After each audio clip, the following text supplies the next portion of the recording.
d'abord, il faut avoir en tête que certains dispositifs permettent de sortir uniquement en rente. Seul le PERCO permet effectivement ce choix entre la rente et le capital.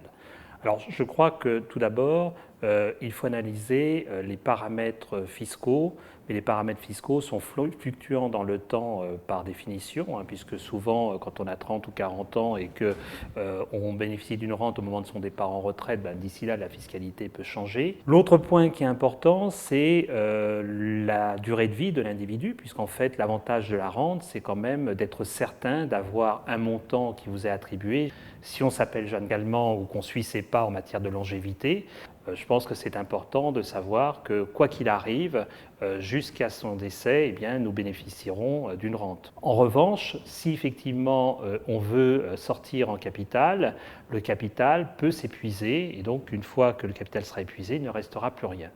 Je pense également que pour faire ce choix entre la rente et le capital, il faut prendre en compte un autre paramètre tout aussi important pour la retraite, c'est est-on propriétaire ou pas de sa résidence principale. Si effectivement on n'est pas propriétaire de sa résidence principale au moment du départ en retraite, je conseille plutôt de sortir en capital pour acquérir sa maison, puisqu'en fait, ça sera un allègement de charges au moment du départ en retraite, puisqu'on n'aura plus à payer de loyer. Donc c'est aussi important.